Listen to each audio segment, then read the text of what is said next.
네, 사도신경으로 우리 함께 신앙 고백 드리겠습니다. 나는 전능하신 아버지 하나님 천지의 창조주를 믿습니다. 나는 그의 유일하신 아들 우리 주 예수 그리스도를 믿습니다. 그는 성령으로 잉태되어 동정녀 마리아에게서 나시고 본디오 빌라도에게 고난을 받아 십자가에 못 박혀 죽으시고 장사된 지 사흘 만에 죽은 자 가운데서 다시 살아나셨으며 하늘에 오르시어 전능하신 아버지 하나님 우편에 앉아 계시다가 거기로부터 살아있는 자와 죽은 자를 심판하러 오십니다. 나는 성령을 믿으며 거룩한 공교회와 성도의 교제와 죄를 용서받는 것과 몸의 부활과 영생을 믿습니다. 아멘.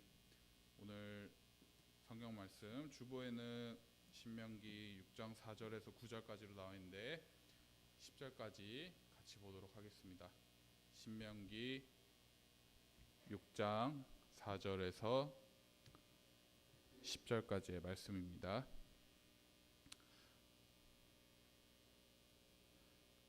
구약성경 270면 신명기 6장 4절로 10절 말씀입니다. 우리 다 함께 같이 한 목소리로 읽도록 하겠습니다. 이스라엘아 들으라. 우리 하나님 여호와는 오직 유일한 여호와이시니 너는 마음을 다하고 뜻을 다하고 힘을 다하여 내 하나님 여호와를 사랑하라. 오늘 내가 내게 명하는 이 말씀을 너는 마음에 새기고 내 자녀에게 부지런히 가르치며 집에 앉아 있을 때든지 길을 갈 때에든지 누워 있을 때에든지 일어날 때에든지 이 말씀을 강론할 것이며 너는 또 그것을 내 손목에 매어 기호를 삼으며 내 미간에 붙여 표를 삼고 또 내 집 문설주와 바깥문에 기록할지니라. 10절 내 하나님 여호와께서 내 조상 아브라함과 이삭과 야곱을 향하여 내게 주리라 맹세하신 땅으로 너를 들어가게 하시고 내가 건축하지 아니한 크고 아름다운 성읍을 얻게 하시며. 아멘.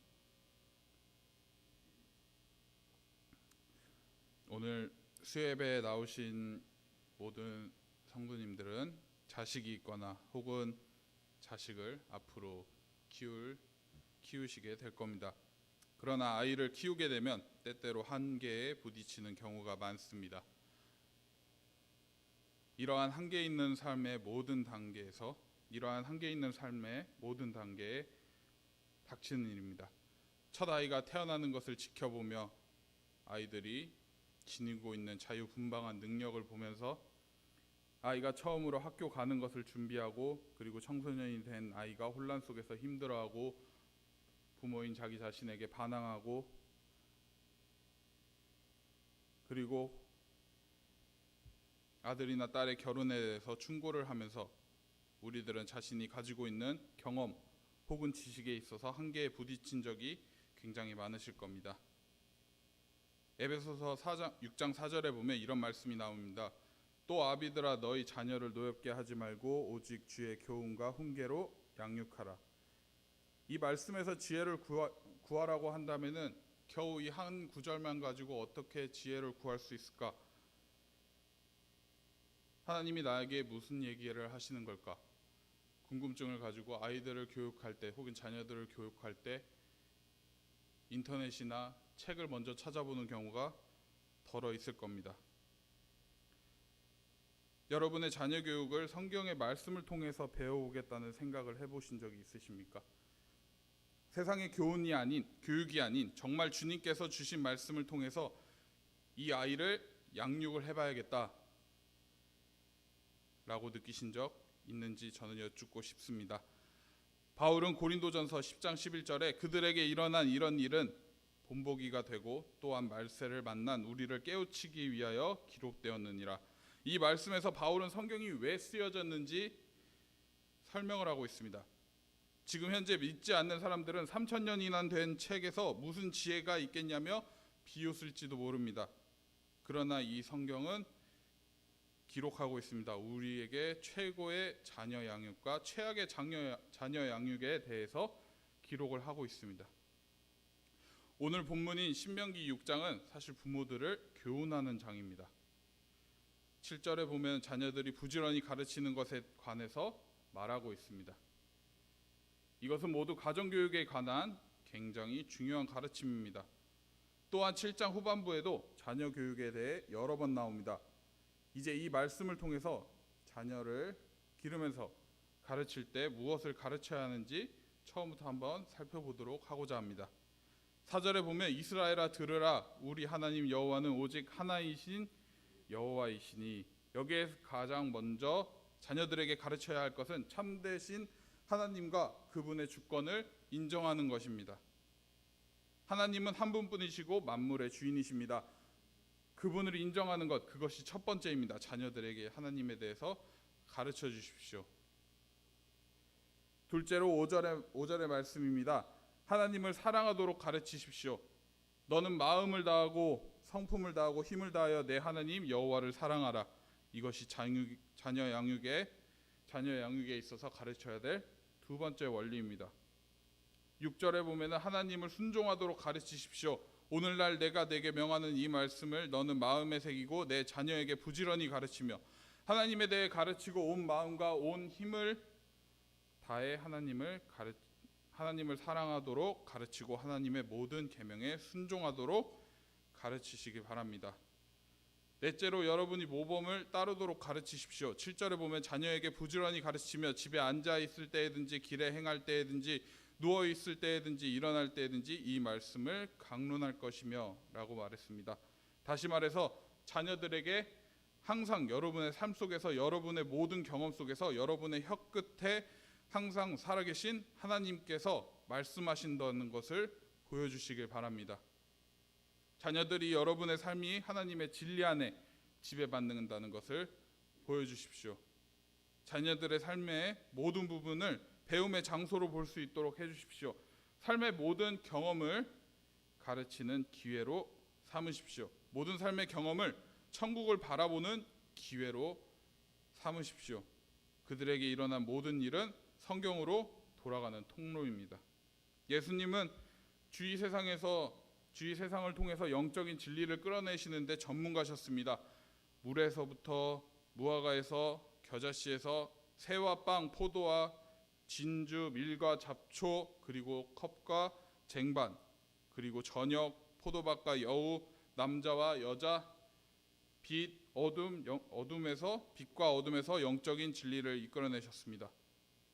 그에게 삶에 있어서 모든 일어나는 일은 신성한 현실을 연결하는 통로였습니다. 우리는 자녀들이 하나님의 손길과 목소리에 민감하게 반응할 수 있도록 가르쳐야만 합니다. 모든 꽃과 바위, 산, 바다, 하늘, 흘러내리는 시냇물, 그리고 속삭이는 나무, 귀뚜라미의 노랫소리, 귓전을 울리는 폭포, 파도, 꽃향기, 바람, 어린 아기, 신성한 딸기, 빵, 강아지, 다람쥐, 할머니 등등 모든 것이 하나님께로 이끄는 교실이 되어야 됩니다. 그리고 8절과 9절에서의 말씀처럼 아이들을 양육하며 자녀들에게 이 진실들을 상기시켜 주는 것이 아주 중요합니다. 하나님의 속성을 항상 되새기게 하고 그 하나님을 사랑해야 하고 그리고 그 하나님께 순종하고 여러분이 그 본을 따른다는 진실을 항상 알게 하여야 합니다. 그러면 어떻게 해야 될까요?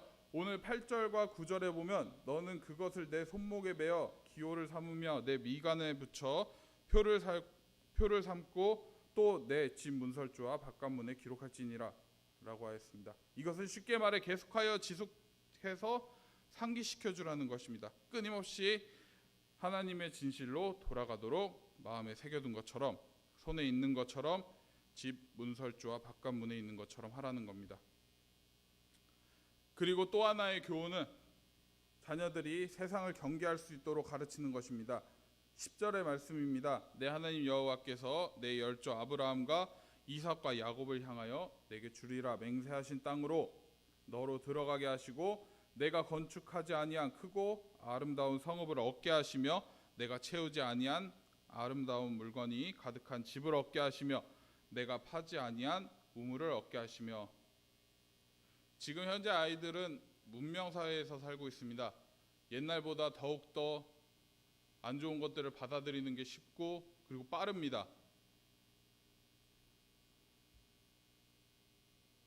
이 아이들이 자라날 때 정말 주님께 올바른 마음으로 살아갈 수 있도록 가르치라는 겁니다. 책도 물론 중요합니다. 교육에 관련된 책 너무나도 많습니다. 세상을 살아가는 지식에 도움된 거 너무나도 많습니다. 그렇지만 가장 중요한 것은 성경 말씀입니다. 가장 그것이 먼저입니다. 그렇다고 해서 여러분들이 삶을 살아갈 때 나는 성경 말씀대로 살아가지 않고 있는데 아이들에게 강요하라는 것이 아닙니다. 먼저 아이들에게 본이 되고 아이들에게 바른 부모가 돼야 자식들도 그 부모를 보고 배운다는 말씀입니다. 아이들에게 맨날 주일날 가서 예배드리라고 하는데 나는 정작 주일날 예배를 드리지 않는다면, 놀러 다니는 게 가장 우선이라면 아이들이 무엇을 보고 배우겠습니까?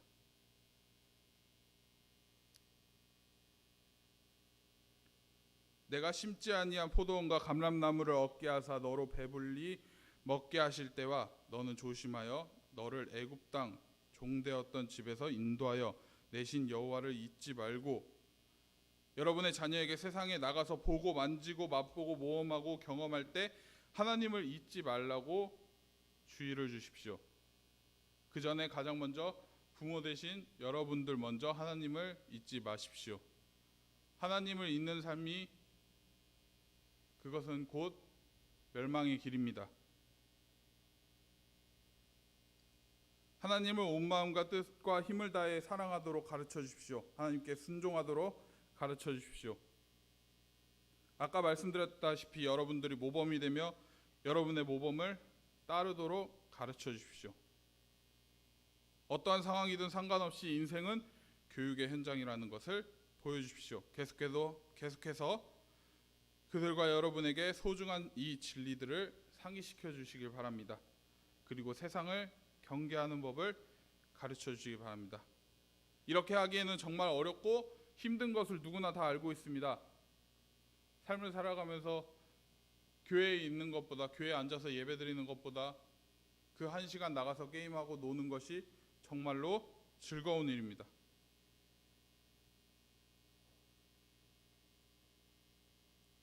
하나님 앞에서 내가 바로 서지 못하는데 어떻게 자녀들을 양육할까? 내가 아이들을 어떻게 가르쳐야 될까? 이런 생각을 종종 하실 때가 있습니다. 근데 그럼에도 해야 합니다. 놓치면 안 됩니다. 아이들을 반드시 붙잡아서 주님 앞에 데리고 나와야 됩니다. 하나님 앞에 바로 서는 아이들로 양육시켜야 됩니다. 지금 코로나 시대에 너무 아이들이 교회를 떠나고 있습니다. 아이들을 만날 수 없고 아이들을 어디 가서 얘기해도 항상 뉴스에는 교회가 문제다 이렇게 말을 하고 있습니다. 그렇다고 안 할 수는 없습니다. 아이들을 데리고 나와서 주님 앞에 예배의 자리로 인도해야 합니다. 그것이 우리가 해야 될 몫인 겁니다.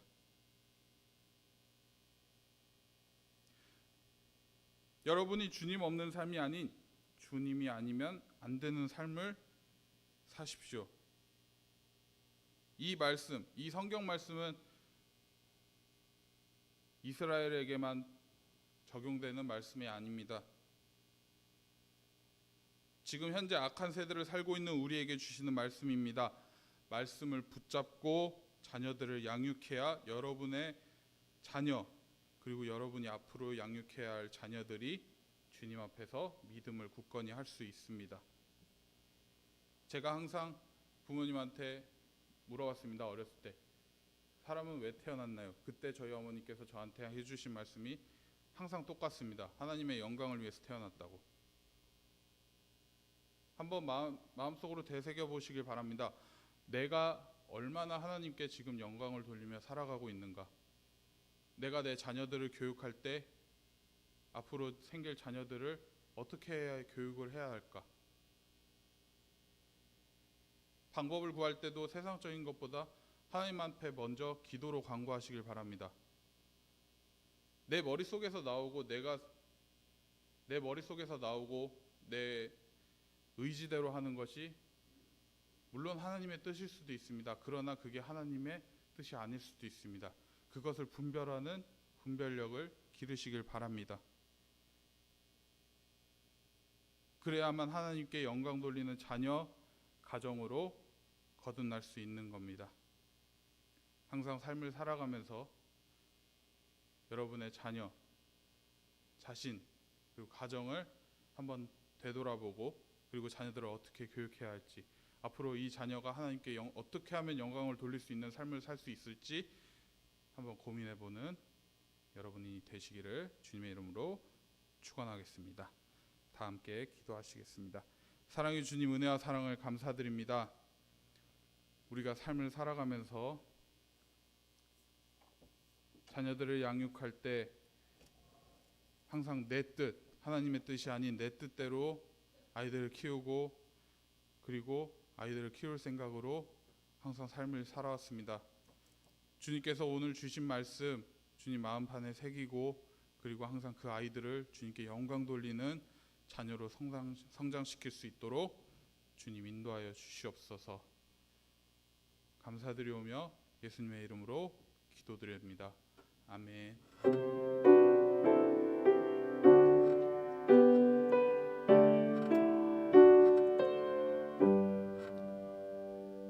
교회 소식 전하겠습니다. 예배당 안에서는 대화와 접촉을 자제하시고 방역에 더욱 힘써 주시기 바랍니다. 그 수요 예배는 목사님이 출타 중이신 관계로 제가 인도하였습니다. 또 온라인 예배 가족, 이웃, 친구를 초대하는 것이 코로나 시대의 전도범입니다. 3월부터 목장 온라인 전도를 시작하도록 하겠습니다. 돌아오는 주일에 교육부 회의가 있습니다. 어떻게 하면 아이들을 예배의 자리로 인도할지 잘 고민해 보시고, 그리고 회의에서 좋은 결과가 있길 바랍니다. 1월은 정교인 선교 헌금 작정의 달입니다. 모든 성도들이 참여할 수 있도록 목장 선교회 교육부서에서도 권면을 해주시기를 바라겠습니다. 목사님께서는 대경 시찰, 지금 대경 시찰 순회 때문에 지방에 내려가 계십니다. 많은 기도 부탁드리겠습니다. 다 함께 기도 잠깐 하고 결단 찬양하고 주기도문으로 예배를 마치도록 하겠습니다. 기도하실 때 내가 아이들을 이렇게 키웠었는데 앞으로는 내가 이렇게 키워봐야지. 주님 어떻게 해야 될까요? 이 아이에게 내가 어떤 말을 해줘야 될까요? 어떻게 하면은 주님께로 이끌고 주님 앞에 영광을 돌릴 수 있는 아이로 성장시킬 수 있을까요? 우리 함께 짧게 통성으로 기도하도록 하겠습니다. 기도하시겠습니다. 사랑의 주님, 은혜와 사랑을 감사드립니다.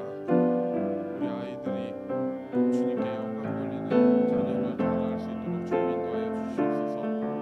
항상 어딜 가든지 정말 주님의 말씀을 듣고 주님께 깨닫고 주님을 바라는 아이들로 성장할 수 있게 주님 인도하여 주시옵소서. 딴 길로 가기는 너무나 쉬운 세상에 있습니다. 그렇지만 항상 주님만을 먼저 생각하는 아이들로 될 수 있도록 주님 인도하여 주시옵소서. 교회 가는 것이 너무 힘들고 어렵습니다. 그럼에도 항상 못 나오더라도 주님을 먼저 생각하고 교회와의 끈을 놓지 않고 교회를 붙잡는 아이들로 주님 성장하도록 인도하여 주시옵소서. 부모는 아이들을 가르치는 것이 너무나도 힘겹고 어렵습니다. 내 뜻대로 되지 않습니다. 그러나 주님께서 원하는 방향으로 아이들을 양육할 수 있도록 인도하여 주시옵소서. 앞으로 자라나는 아이들이 주님 교회의 기둥이 될 줄 믿습니다. 그 아이들이 정말 올바르게 자라서 교회에 반감을 가지는 것이 아니라 주님께 복된 아이들로 성장할 수 있게 주님 인도하여 주시옵소서. 아버지 하나님 감사드립니다. 주님께 더욱더 바른 아이들로 성장할 수 있게 도와주시옵소서. 아버지 하나님 어딜 가든지 주님만 바라보는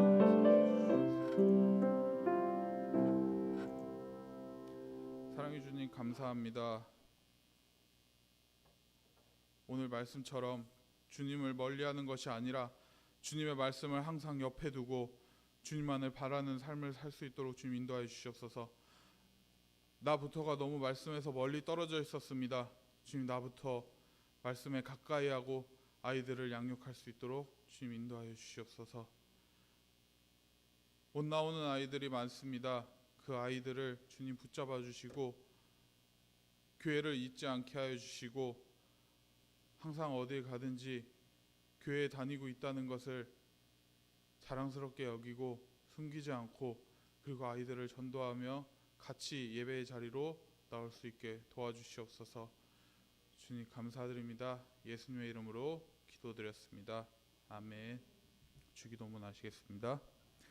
하늘에 계신 우리 아버지, 아버지의 이름을 거룩하게 하시며 아버지의 나라가 오게 하시며 아버지의 뜻이 하늘에서와 같이 땅에서도 이루어지게 하소서.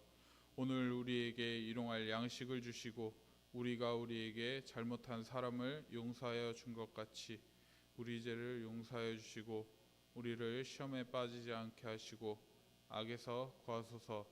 나라와 권능과 영광이 영원히 아버지의 것입니다. 아멘.